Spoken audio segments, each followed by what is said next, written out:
এখন আমি যে স্লাইডটা আলোচনা করব সেটা হচ্ছে tapping and dieing process. What is called tap, what is called die. প্রথমে আমি ট্যাপ নিয়ে আসছি।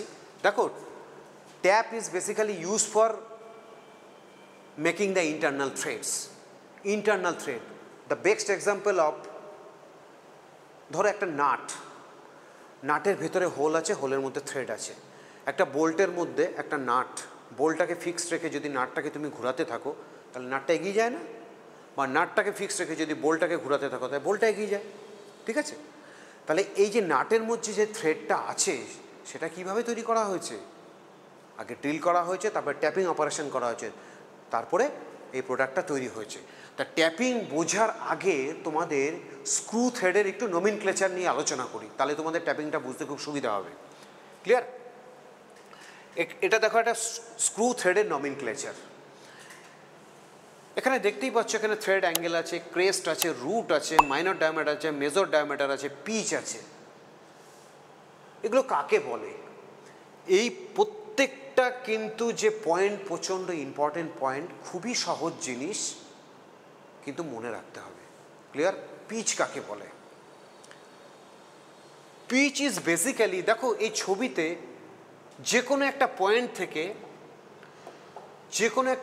থেকে আর এক পরবর্তী, এটা তো একটা অ্যাকচুয়ালি থ্রেড, এটা একটা থ্রেড। যে কোনো একটা থ্রেডের পয়েন্ট থেকে পরবর্তী থ্রেডের পয়েন্টের যে লিনিয়ার ডিস্টেন্স সেটাকে পিচ বলে। ক্লিয়ার? আরেকটু ভালোভাবে বলি, এই পয়েন্টটা কি? এই পয়েন্টটাকে বলে ক্রেস্ট। একদম টপ পয়েন্টটাকে বলা হচ্ছে ক্রেস্ট। দেখো পয়েন্ট আউট করে দেওয়া আছে। এই পয়েন্টটাকে কি বলা হয়? রুট বলা হয়, ঠিক আছে? The distance between two consecutive thread is called the pitch. The distance between crest to crest is called a pitch. আরেকটু ভালোভাবে বলি, the distance between two consecutive crest to crest distance is called the pitch. The distance between consecutive root to root distance is also called a pitch. দেখো, তুমি এখান থেকে এটুকু distance যা আছে, তুমি এই রুট টু রুট ডিস্টেন্স একই হবে, এটাই পিচ। পিচটা কাকে বলে? যদি নাট আর বোল্টকে তুমি কনসিডার করো, ধরো এটা একটা বোল্ট আছে, এটা একটা বোল্ট আছে, ঠিক আছে? এটার মধ্যে থ্রেড আছে, এখানে একটা নাট আছে। দেখো, একটাকে যদি স্ট্যাটিক করে দাও আর একটাকে যদি রোটেট করতে থাকো, এটাকে ফিক্স করে দিয়েছো, তুমি যদি নাটটাকে ঘোরাও, মনে রেখো নাটটাকে যদি আমি এক পাক ঘোরাই, ওয়ান কমপ্লিট রেভলিউশন যদি করি, তাহলে বোল্টটা কত অ্যামাউন্ট লিনিয়ার ডিসপ্লেসমেন্ট হবে সেটাই তার পিচ। অর্থাৎ বোল্টকে ফিক্সড রেখে এটাকে এক পাক জাস্ট ঘোরাও, যতটুকু এই বোল্টটা অগ্রসর হলো এই দিকে, ততটুকুই সেটার পিচ। মনে রেখো, one complete revolution of a bolt, what amount it will advance, this is called the pitch. বা তুমি বোল্টটাকে ফিক্সড রেখে যদি নাটটাকে এক পাক ঘোরাও, 360 ডিগ্রি রোটেট করো, তাহলে নাটটা কতটা এদিকে এগিয়ে আসলো, যতটুকু এগিয়ে আসলো সেটা হলো তার পিচ অ্যামাউন্ট। তাহলে পিচ সম্বন্ধে বুঝে গেলে। এবার ক্রেস্ট কাকে বলে? It is a top point of a screw, ঠিক আছে? একদম স্ক্রুয়ের top point, joining the two sides of the thread, এই সাইড আর এই সাইডের যে জয়নিং করেছে, যে পোর্শনটা জয়নিং হয়েছে সেটাকে বলা হয় ক্রেস্ট। রুট কাকে বলে? it is a point when two sides of the consecutive thread, when they are meet, that means এই পয়েন্টটা হচ্ছে দুটো কনজিকিউটিভ যে থ্রেড আছে সেই থ্রেডের সাইডটা যে জায়গায় মিলিত হচ্ছে সেই জায়গাটাকে বলে রুট। ক্লিয়ার? আর দুটো, একটা থ্রেডের দুটো যে সারফেস আছে, অর্থাৎ এই যে ফ্ল্যাঙ্ক, এই ফ্ল্যাঙ্ক পোর্শন আছে থ্রেডের, এই পোর্শনটাকে বলে স্ল্যান্ট, যে সারফেসটা আছে এটাকে ফ্ল্যাঙ্ক বলা হয়। দুটো ফ্ল্যাঙ্ক যে অ্যাঙ্গেল তৈরি করেছে, অর্থাৎ সেই অ্যাঙ্গেলটা ইনক্লুডিং অ্যাঙ্গেলটাকে বলা হয় থ্রেড অ্যাঙ্গেল, ঠিক আছে? থ্রেড মেট্রিক থ্রেডও হতে পারে, বিএসডাব্লিউ থ্রেডও হতে পারে। মেট্রিক থ্রেডের ক্ষেত্রে থ্রেড নর্মালি দু ধরনের হয়, একটা মেট্রিক থ্রেড হয়, আরটা কি হয়? বিএসডাব্লিউ থ্রেড হয়। All type of standard thread হচ্ছে বিএসডব্লিউ থ্রেড, যার ইনক্লুডিং অ্যাঙ্গেল হয় 55 degree, but in case of metric thread the angle will be 60 degree. Clear? British standard হুইটওয়ার্থের অ্যাব্রিভিয়েশন, অর্থাৎ all type of standard thread, BSP, BSF, British standard pipe thread, British standard fine thread, এই যে থ্রেডগুলো আছে পাইপের উপর যে থ্রেডগুলো থাকে British standard pipe thread বলা হয়, ঠিক আছে? সেই থ্রেডগুলো যে থ্রেডের যে ইনক্লুডিং অ্যাঙ্গেলগুলো থাকে সেগুলো নর্মালি 55 ডিগ্রি হয়, but in case of metric thread the angle will be 60 degree. Clear? আচ্ছা, থ্রেডের যে ডায়ামিটারটা আছে সেটাকে বলা হয় মেজর ডায়ামিটার, এই ডায়ামিটারটাকে বলে মাইনর ডায়ামিটার। ক্লিয়ার? এইবার আমি আসছি মেন টপিক্সে ঢুকছি। এবার আমি যেটা আলোচনা করব ট্যাপ। আমি আগেই বলেছি tap is basically used for making the internal thread. এবার ট্যাপ কত ধরনের আছে? ট্যাপ নর্মালি ট্যাপ সেট বলা হয়, সেট। ট্যাপ সেট, তিনটে ট্যাপ নিয়ে একটা সেট হয়। প্রথম ট্যাপটাকে বলা হয় ফার্স্ট ট্যাপ, দ্বিতীয় ট্যাপটাকে বলা হয় সেকেন্ড ট্যাপ, তৃতীয় ট্যাপটাকে বলা হয় থার্ড ট্যাপ। প্রথম ট্যাপটার আরেকটা নাম আছে যেটাকে বলে ট্যাপার ট্যাপ, সেকেন্ড ট্যাপটাকে বলা হয় ইন্টারমিডিয়েট ট্যাপ, থার্ডটাকে বলা হয় বটমিং ট্যাপ, ঠিক আছে, বা প্লাগ ট্যাপ। এখানে যে ট্যাপটা আছে না, তিনটে ট্যাপেরই কিন্তু ডায়ামিটার একই আছে, কিছুটা পার্থক্য আছে। কি পার্থক্য আছে? দেখো, এই যে ট্যাপটা দেখতে পাচ্ছ, এই ট্যাপের মধ্যে এই যে থ্রেডের এই যে ট্যাপটাকে যদি আমি আঁকি, এই যে রুট আর ক্রেস্ট এর মধ্যে যে পারপেন্ডিকুলার ডিস্টেন্সটা সেটাকে বলে থ্রেড ডেপথ।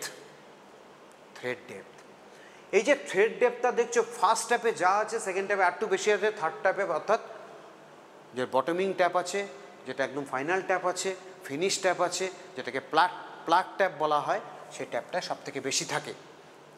এবার ট্যাপ দিয়ে কি করব? আমি ইন্টারনাল থ্রেড করব।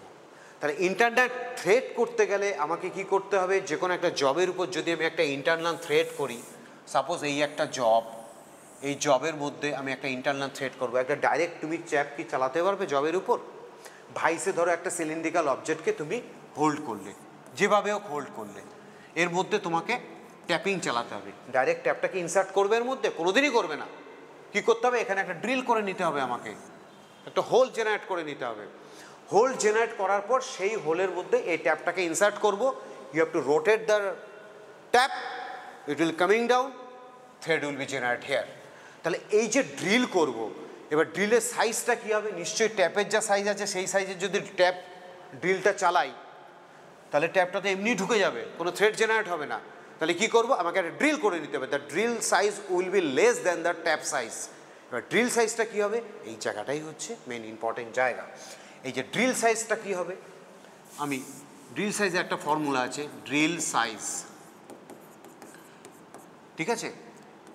আমি এরকমভাবেই লিখছি ড্রিল সাইজ, তার সূত্র হচ্ছে ট্যাপ সাইজ -2 ইন্টু ডেপথ। এখানে যে ড্রিল করব সেই ড্রিলের সাইজটা কী হবে? অবশ্যই ট্যাপের থেকে সাইজ ছোট হতে হবে।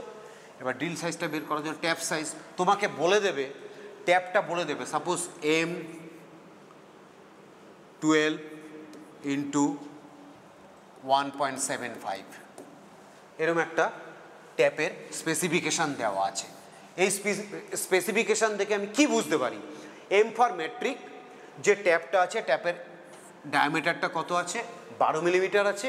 এই ট্যাপের পিচটা কত আছে? অর্থাৎ crest to crest distance, consecutive distance আছে 1.75 মিলিমিটার।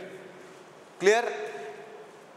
এইটা জেনারেট হবে, প্রথমে একটা হোল করতে হবে, হোল করার পর ট্যাপটা চালাতে হবে। তাই হোলের সাইজটা কী হবে? আমি বলে দিলাম hole size, tap size -2 into depth. তা ট্যাপ সাইজটা কত আছে? 12, এখানে দেওয়াই আছে 12 মিলিমিটার,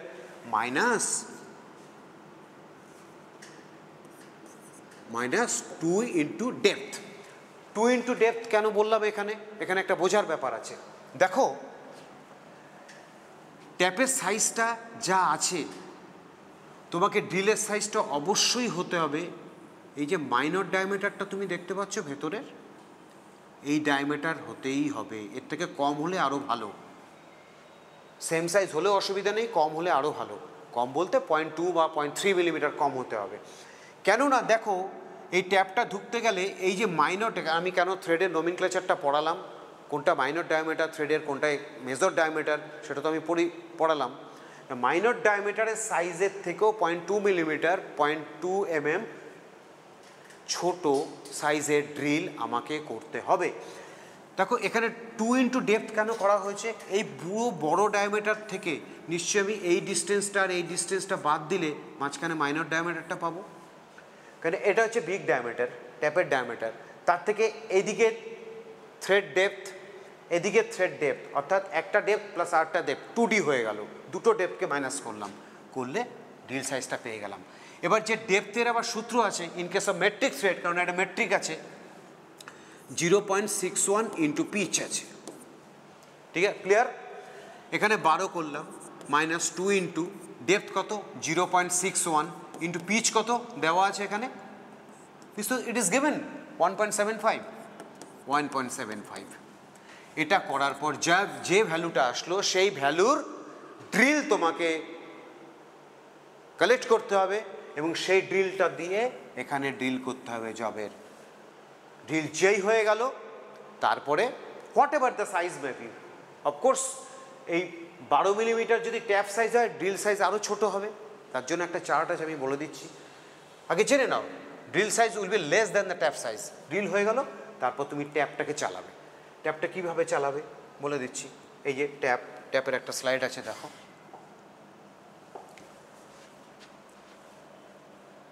এই ট্যাপটাকে কি করতে হবে? ট্যাপ রেঞ্জ বলা হয়, এটাকে বলে ট্যাপ রেঞ্জ, এটাকে বলে ট্যাপ রেঞ্জ, ট্যাপ রেঞ্জ। ট্যাপটাকে ট্যাপ রেঞ্জের মধ্যে হোল্ড করতে হবে। করার পর দেখো ট্যাপের মাথাটা কিছুটা অ্যাঙ্গেল আছে, একটু ট্যাপার শেপ আছে। তার ট্যাপার শেপটা কেন থাকে? ফার্স্ট ট্যাপে বেশি ট্যাপার শেপটা থাকে, ট্যাপার লেন্থটা বেশি থাকে। সেকেন্ড ট্যাপে একটু কম থাকে, ট্যাপার লেন্থ কিন্তু বলছি। তো থার্ড ট্যাপে, বটমিং ট্যাপে অর্থাৎ প্লাগ ট্যাপে ট্যাপার লেন্থটা একটু কম থাকে। তা প্রথমে ইনিশিয়ালি যখন এই ট্যাপটাকে তুমি এর মধ্যে ইনসার্ট করবে, সে কারণে যাতে ও বসতে পারে, প্রপারলি সিটেড হতে পারে এই হোলের মধ্যে, সেই কারণে কিছুটা ট্যাপার পোর্শন করে রাখা হয়। ট্যাপটাকে আমি ইনসার্ট করলাম, অবশ্যই জবটাকে আগে ভাইসে বেঁধে নিয়েছি আমি, জবটাকে ভাইসে বেঁধে নিয়েছি। ড্রিল করা কমপ্লিট হয়ে গেছে। ড্রিলের সাইজ আমি বলে দিলাম একটু আগে, 12 থেকে কম মিলিমিটার হবে। এইবার ট্যাপটাকে এর মধ্যে ইনসার্ট করলাম, ট্যাপ রেঞ্জ দিয়ে ঘুরাতে হবে তোমাকে, ঘুরিয়ে ঘুরিয়ে তোমাকে ট্যাপটাকে পুরো এখানে পাচার করে দিতে হবে। তাহলে একটা থ্রেডের ফর্মেশন এর মধ্যে চলে আসলো।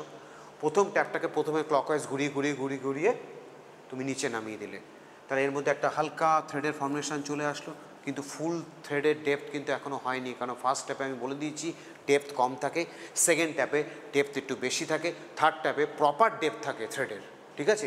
তা ফার্স্ট ট্যাপটা চালালাম, আবার এটাকে অ্যান্টি ক্লকওয়াইজ ঘুরালাম, ঘুরিয়ে তারপরে তুলে দিলাম। তুলে দেওয়ার পর আবার এই ট্যাপটাকে, ফার্স্ট ট্যাপটাকে সরিয়ে দিয়ে সেকেন্ড ট্যাপটা এর মধ্যে হোল্ড করলাম, ট্যাপ রেঞ্জের মধ্যে হোল্ড করার পর সেটাকে হাফের rotation clockwise, full rotation anticlockwise. মনে রাখবে যখন তুমি ক্লকওয়াইজ রোটেশন করছো, ট্যাপটা নিচের দিকে নামছে, মেটাল রিমুভ করছে, দ্য মেটাল রিমুভ, কোথাও যে মেটালটা রিমুভ হচ্ছে, the metal removal in the form of chips, চিপসের আকারে আসছে। সেই চিপসটা কোথা দিয়ে ফ্লো করছে? ট্যাপের মধ্যে ফ্রুট করা আছে, সেই ফ্রুট দিয়ে চিপসটা বাইরে বেরিয়ে আসছে, এদিকে চিপসটা বেরিয়ে আসছে। ক্লিয়ার? তাহলে ট্যাপটাকে, সেকেন্ড ট্যাপটাকে হাফের rotation clockwise, it will cutting the material, then full rotation in anticlockwise, remove the material. যে মেটেরিয়ালটা কাটলো সেটাকে উপরের দিকে বাইরে বের করে দিতে হবে। এরকম করে করে আমি সেকেন্ড ট্যাপটা চালালাম, সেকেন্ড ট্যাপটা পুরো পাচার করে দিলাম। তারপরে লাস্ট ট্যাপ হচ্ছে the final tap, the plug tap, ঠিক আছে? সেই ট্যাপটাকে করলাম, আবার সেট করলাম, 2 নম্বর ট্যাপকে খুলে নিলাম, 3 নম্বর ট্যাপকে এখানে লাগালাম, লাগিয়ে আবার ক্লকওয়াইজ ঘোরানো শুরু করলাম। সেই লাস্ট ট্যাপটা যখন তুমি চালাচ্ছ সেক্ষেত্রে half rotation clockwise, full rotation anti ক্লকওয়াইজের কোনো দরকার নেই, কারণ ট্যাপের ফর্মেশন অলরেডি থ্রেডের ফর্মেশন অনেকটা জেনারেট হয়ে গেছে। সেখানে তোমার বেশি ক্লকওয়াইজ অল্প একটু ঘুরালে, অ্যান্টি ক্লকওয়াইজ বেশি ঘুরালে দরকার নেই, কারণ ট্যাপের উপর লোডটা কম পড়বে, ঠিক আছে?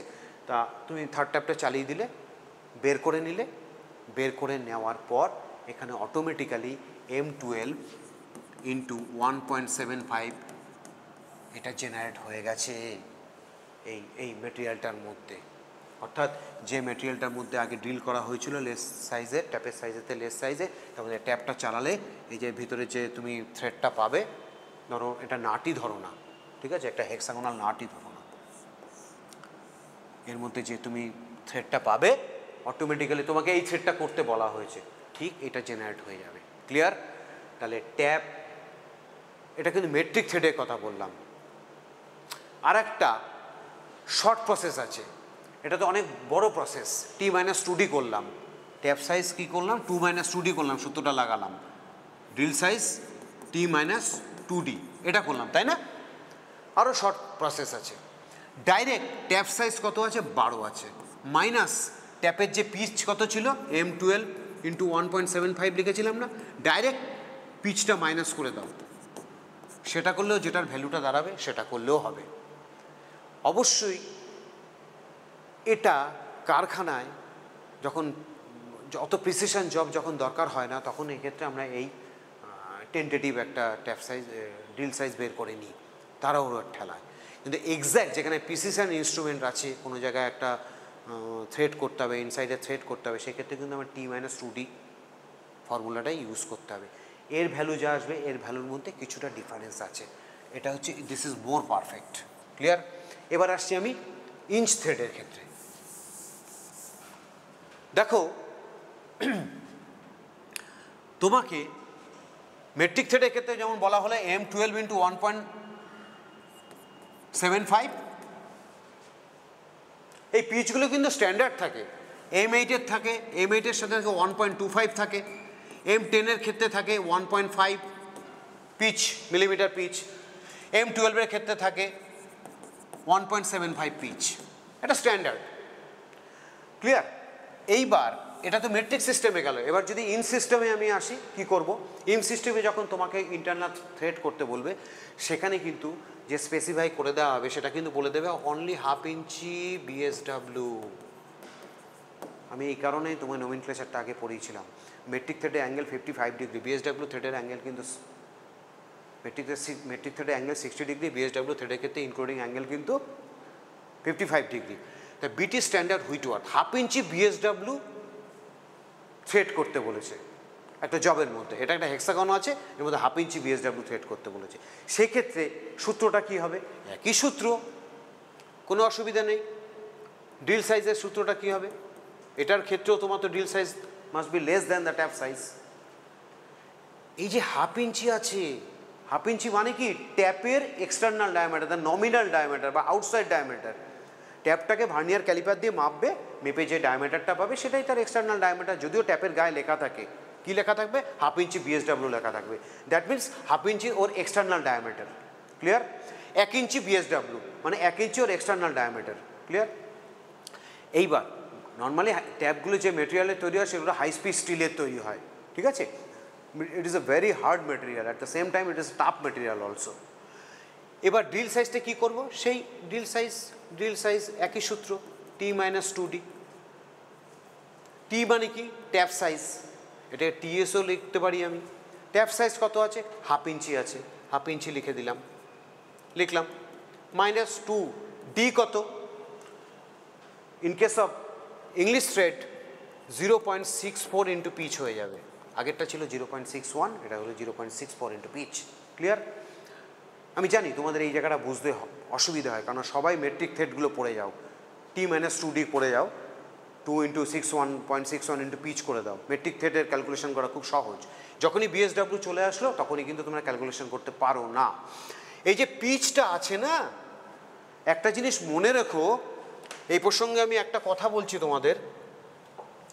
এই যে একটা চার্ট আছে না, এই চার্টটা ডেঞ্জারাস চার্ট। এই চার্টটায় আমি মেট্রিক থ্রেডের ক্ষেত্রে আমি কি করলাম? M8 × 1.25 করেছিলাম। আমি যে অঙ্কটা করেছিলাম M12 × 1.75। দেখো M12 ডায়ামিটারের তার পিচ হবে কত?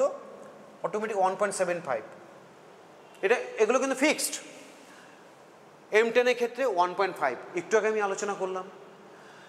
এইবার আমি BSW, বিটি স্ট্যান্ডার্ড হুইটওয়ার্থ থ্রেড, সেটা দিয়ে একটা ইনসাইড থ্রেড করব, অর্থাৎ ইংলিশ থ্রেড করব একটা জবের মধ্যে। সেই হেক্সাগনটা আবার আমি আঁকি, এই যে হেক্সাগনটা আঁকছি, এর মধ্যে আমি থ্রেড করব। ঠিক আছে? এর মধ্যে থ্রেড করতে হবে আমাকে। থ্রেড করার আগে তো আমাকে একটা ড্রিল করে নিতে হবে, নাহলে আমি কী করে থ্রেড করব? The drill size will be less than the tap size. ট্যাপের size must be over size. তাহলে ড্রিলটা নিশ্চয়ই একটু ছোটো হবে। কত ছোট হবে দেখো, 1/2 ইঞ্চি বিএসডাব্লিউ থ্রেড বলেছি না আমি? 1/2 ইঞ্চি বিএসডাব্লিউ থ্রেডে অ্যাকচুয়ালি ড্রিল সাইজ হবে, এখানে কত করা যায়, 10 মিলিমিটার ড্রিল সাইজ হবে। দেখতেই তো পাচ্ছ, তার মানে drill size must be less than the tap size. 1/2 inch মানে কত, 1/2 ইঞ্চি মানে এটা কিন্তু ট্যাপ ড্রিল সাইজে এটা মিলিমিটারে দেওয়া আছে। এটা অ্যাকচুয়ালি 1/2 ইঞ্চি যে বিএসডাব্লিউ সেটাকে মিলিমিটারে কনভার্ট করো তো, কত, 1 ইঞ্চি হচ্ছে 25.4 মিলিমিটার, সবাই জানো। 1/2 ইঞ্চি কত হবে, 12 দুগুণে 24, 12.5 এর কাছাকাছি হবে, ঠিক আছে। তাহলে অ্যাকচুয়াল ট্যাপের সাইজ 12.5 প্লাস, ড্রিল সাইজ কত হচ্ছে, 10 হচ্ছে। কিছুটা তো তোমাকে মেটেরিয়াল রাখতে হবে, নাহলে ট্যাপ কাটবি কি করে, ট্যাপের তো একটা ডেপথ আছে। যে সূত্রটা আমি এখানে লাগালাম, ট্যাপ সাইজ ইকুয়াল টু হচ্ছে গিয়ে drill size equal to tap size minus 2 into depth. তাহলে ট্যাপ সাইজ কত আছে, 1/2 ইঞ্চি হয়ে গেল, minus 2 into 0.64 into pitch, 0.64 into pitch, 1/2 ইঞ্চি মাইনাস 2 ইন্টু 0.64। এই পিচটা কি হবে, এই জায়গাটা খুব ভাইটাল পিচ ব্যাপার। দেখো থ্রেড পার ইঞ্চ বলে একটা কথাটা আছে না, 1/2 ইঞ্চির ক্ষেত্রে এখানে দেখো 12টা লেখা হয়েছে। 12টা কি, থ্রেড পার ইঞ্চটা কি, থ্রেড পার ইঞ্চ এর নামের সাথে কিন্তু বোঝা যায় কথাটা। 1 ইঞ্চিতে 12টা থ্রেড আছে, 1 ইঞ্চিতে 12টা থ্রেড আছে। এটা যদি টোটাল 1 ইঞ্চি হয়, 1 ইঞ্চি হয়, এর মধ্যে 12টা থ্রেড আছে। কেউ কি বলতে পারবে তাহলে এর পিচ কত? জানি তোমাদের এই জায়গাটা সমস্যা হয়, কিন্তু খুব ভালোভাবে শোনো, নালে কিন্তু সমস্যায় পড়ে যাবে, আর কোনো ডাউট থাকবে না। 1/2 ইঞ্চি বিএসডাব্লিউ মানে এর ডায়ামিটারটা 1/2 ইঞ্চি, বিটি স্ট্যান্ডার্ড হুইটওয়ার্থ থ্রেড, এর ইনক্লুডিং অ্যাঙ্গেলটা অবশ্যই 55 ডিগ্রি আছে। তার রেসপেক্টিভ চার্টে দেওয়া রয়েছে 12 দেওয়া রয়েছে থ্রেড পার ইঞ্চ, অর্থাৎ 1 ইঞ্চিতে 12টা থ্রেড আছে। তাহলে তার পিচ কত হবে, 1/12 হবে না? একটা থ্রেড থেকে আরেকটা থ্রেডের ডিস্টেন্স আমি আগেই বলেছি তোমাদের, the consecutive distance between two thread, the consecutive distance between two crest, the consecutive distance between the two root is called the pitch. তাহলে এখানে পিচ করে গেলাম 1/12। তাহলে এখানে আমি আরামসে লিখে দেবো 1/12, যেটা বেরোবে what ever the dimension may be. এইবার তুমি যদি মনে করো ইঞ্চিতে বেরোবে ডাইমেনশন, তুমি যদি মনে করো ইঞ্চের ড্রিল আবার কীরকম পাওয়া যায়, আমি তো সব শপে তো সব রয়েছে 10 মিলিমিটার, 15 মিলিমিটার, 20 মিলিমিটার, 18 মিলিমিটার এরকম ড্রিল রয়েছে। তখন কি করবে, তুমি যে ভ্যালুটা বেরোবে ইঞ্চিতে সেটা 25.4 দিয়ে গুণ করে নাও, তাহলে তুমি মিলিমিটারে কনভার্ট করতে পারবে আরামসে, ঠিক আছে। তাহলে এটাকেও মিলিমিটারে তুমি কনভার্ট করে নাও। 1/2 ইঞ্চি মানে কত হচ্ছে, 1 ইঞ্চি মানে 25.4, 1/2 ইঞ্চি মানে তার অর্ধেক। তা সেটার রেসপেক্টে ড্রিলের সাইজ কত হবে, 10 হয়ে গেলে দেখবে 10 হয়ে যাবে, 10-এর কাছাকাছি হয়ে যাবে। দেখবে ওটা ক্যালকুলেশন করে যদি কোনো কারণে 10.2 হয় 10-এর ড্রিল নেবে, যদি এটা 10.4 হয়ে যায়, তাহলে 10.6 হয়ে যায়, তাহলে কিন্তু 10.5-এর ড্রিল তোমাকে সিলেক্ট করতে হবে। আর যদি 10.2 হয় তাহলে 10-এর ড্রিল সিলেক্ট করতে হবে। ক্লিয়ার? তাহলে তুমি সেই সাইজের ড্রিলটা করে নিলে। আর একটা সূত্র আছে, আমি সব সূত্র তোমাদের বলে দিচ্ছি, এটা এক্স্যাক্ট সূত্রটা বললাম। এবার শর্ট প্রসেসের সূত্রটা বলি।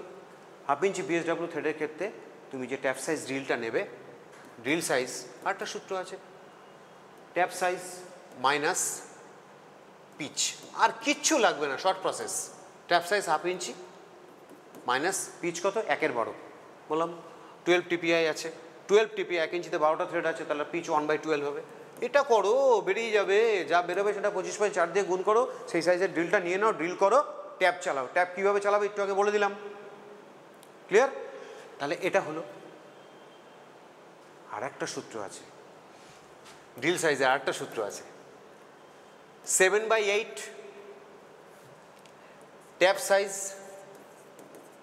Into 7/8 minus 1/32। এই সূত্রটা অ্যাপ্লাই করে দিতে পারো। এই সূত্রটা অ্যাপ্লাই করলে তুমি যা পাবে ট্যাপ সাইজ ড্রিল পেয়ে যাবে।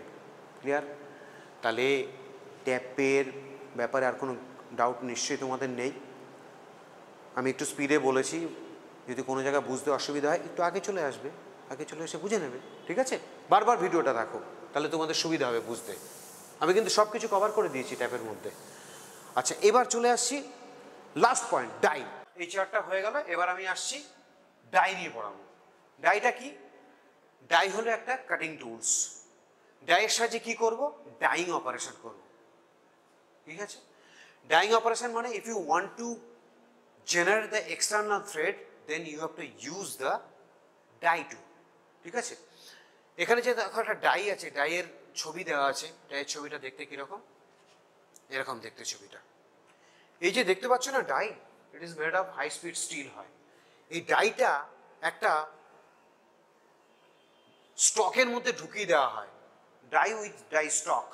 এই যে এটাকে বলে স্টক, এই স্টকের মধ্যে ডাইটাকে ঢুকিয়ে দেওয়া যায়। ঢুকিয়ে দিয়ে এই স্ক্রুগুলো দিয়ে টাইট করে দেওয়া হয়। ক্লিয়ার? স্ক্রুগুলোকে টাইট দিয়ে দেওয়া হয়, তাহলে ডাইটা কি হয়? সুন্দরভাবে ওর সাথে বসে পড়তে পারে, সেটিং হয়ে যেতে পারে। সহসা তুমি এই ডাইটাকে আর বের করতে পারবে না। আর যদি স্ক্রুগুলো না টাইট দাও তাহলে কি হবে? ডাইটা বেরিয়ে যেতে পারে ডিউরিং অপারেশন। ক্লিয়ার? তাহলে এই ডাইটা দিয়ে আমি কি করবো? এক্সটার্নাল থ্রেড করব। তাহলে এক্সটার্নাল থ্রেড করবো কি করে? কোনো একটা ধরো জব আছে, এরকম একটা জব আছে, জবের বাইরে আমি এরকম একটা থ্রেড করব। এই জবটাকে বলা ব্ল্যাঙ্ক ডায়ামিটার বলছে, এটার ব্ল্যাঙ্ক নিলাম। তুমি ধরেই নাও না এটা একটা স্টার্ট। স্টার্ট কাকে বলে? স্টার্ট হচ্ছে একটা, ধরো একটা সিলিন্ড্রিক্যাল অবজেক্ট আছে, আর দুপাশে থ্রেড থাকবে, মাঝখানে কিচ্ছু থাকবে, this is called the stud. Bolt কাকে বলে? একটা হেড থাকবে আর টোটাল এন্টার লেন্থটা থ্রেড থাকবে, this is called the bolt. Stud হচ্ছে দুটো এন্ডে থ্রেড থাকবে, মাঝখানে ব্ল্যাঙ্ক থাকবে, কোনো থ্রেড থাকবে না। ধরো এখানে আমি একটা স্টার্ট তৈরি করব, ঠিক আছে? এর এখানে থ্রেড হবে, এখানে থ্রেড হবে, মাঝখানটা ব্ল্যাঙ্ক থাকবে, কোনো থ্রেড হবে না। ক্লিয়ার? এইবার এই যে ব্ল্যাঙ্ক ডায়ামিটার, এই ব্ল্যাঙ্ক ডায়ামিটারটা আমি কত নেব? This is the main important thing. আগে যেমন ট্যাপের ক্ষেত্রে ডিল সাইজটাকে নিয়েছিলাম কত নেব, এক্ষেত্রে ব্ল্যাঙ্ক ডায়ামিটারটা নেব। তার কারণটা কি হচ্ছে? ব্ল্যাঙ্ক ডায়ামিটারের উপরেই এই ডাইটাকে বসাবো, এই মাথায় বসাবো ডাইটাকে, এই ডাইটাকে বসাবো, বসিয়ে এটাকে রোটেট করতে থাকবো।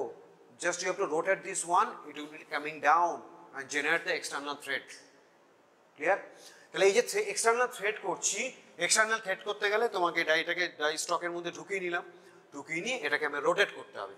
এইবার সব থেকে বড় ব্যাপার, একটা ডাই যখন একটা এই ব্ল্যাঙ্কের উপর রোটেট করতে থাকবো, যাতেও প্রথমে বসতে পারে, বসার জায়গাটা দিতে হবে। Actually the blank size must be less than the bolt size. এটাকে স্টার্ট সাইজ, এটা তো স্টার্ট। এই ব্ল্যাঙ্কের ডায়ামিটারটা অ্যাকচুয়ালি স্টার্টের যে ডায়ামিটার হবে তার থেকে একটু লেস সাইজ করতে হবে। তার জন্য একটা সূত্র আছে, অর্থাৎ ব্ল্যাঙ্ক সাইজকে যদি আমি ডি ধরি, বোল্ট সাইজকে যদি স্মল ডি ধরি, এটাকে পিচ বাই 10 10 দিয়ে ভাগ করবো, পি ফর পিচ, ঠিক আছে? ধরো M10 ইন্টু 1.5, এটা তোমাকে বলে দিয়েছে, স্পেসিফিকেশনটা দিয়ে দিয়েছে, যেটার উপর এক্সটার্নাল থ্রেড হবে ব্ল্যাঙ্কটার উপর। M for metric millimetre, 10 for external diameter, blank diameter 1.5 means pitch. এইবার কি করব? আমি এটা ব্ল্যাঙ্ক ডায়ামিটার বের করবো, এই ডিটা বের করবো, অর্থাৎ এর ডায়ামিটারটা অবশ্যই ছোট হতে হবে।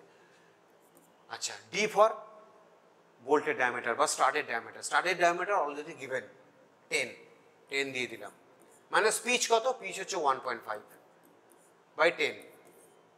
ক্লিয়ার? 1.5 পেয়ে গেলাম, 1.5 ডিভাইডেড বাই 10। এটাকে তুমি সিম্পলিফাই করো, যা বেরোলো। সেই সাইজের জবটা নিতে হবে, কিন্তু এটা ব্ল্যাঙ্কের ডায়ামিটার নিতে হবে। দরকার হলে এই জবটা যদি বড় থাকে, যদি ধরো এটার কথার কথা, এটার ডায়ামিটার বেরোলো হচ্ছে 9.8 বেরোলো, এটাই হবে অ্যাকচুয়াল সাইজ। এর সাইজটা লেস হবে, 0.2 মিলিমিটার লেস হবে। ধরো 10 মিলিমিটার আছে, কিছু করার নেই বাবা, এটাকে তোমাকে কোনো একটা মেশিনিং করে লেদে বসিয়ে এটা টার্নিং করে 0.2 মিলিমিটার কমিয়ে নিতে হবে। ফাইল দিয়ে কমাতে পারবে না। একটা সিলিন্ড্রিক্যাল অবজেক্টকে ফাইল দিয়ে তুমি পারফেক্ট টোটাল সারফেসটাকে তুমি আবার সিলিন্ডারে জেনারেট করতে পারবে না, আনইভেন সারফেস চলে আসবে। তো লেদকে ইউজ করতে হবে। লেদ একটা মেশিন টুল, সেটা ইউজ করে চাকে হোল্ড করে এটাকে ডায়ামিটার কমিয়ে নিতে হবে। কমিয়ে নিয়ে তারপর সেটার উপর আমি ডাইং অপারেশন করব। ক্লিয়ার? তাহলে আমরা কী শিখলাম? ডাইং অপারেশন শিখলাম, ট্যাপিং অপারেশন শিখলাম। ঠিক আছে? তা নেক্সট ক্লাসে আমি আরও অন্যান্য অনেকগুলো টপিকস নিয়ে আসব। ঠিক আছে? তোমরা যারা যারা এটা শুনেছো, যদি শুনে থাকো, যদি তোমাদের ভালো লাগে, তবে অবশ্যই সাবস্ক্রাইব করো। তাহলে আমরা আরও এনার্জি পাবো। অ্যাকচুয়ালি আমাদের অক্সিজেন দরকার না, অক্সিজেনটা দরকার। তোমরা আমাদের অক্সিজেন দেবে কি করে? সাবস্ক্রাইব করে। ক্লিয়ার? সাবস্ক্রাইব করো, এনার্জি পাবো, আরও ভালো ভালো ভিডিও তোমাদেরকে দেবো। ওকে, থ্যাংক ইউ।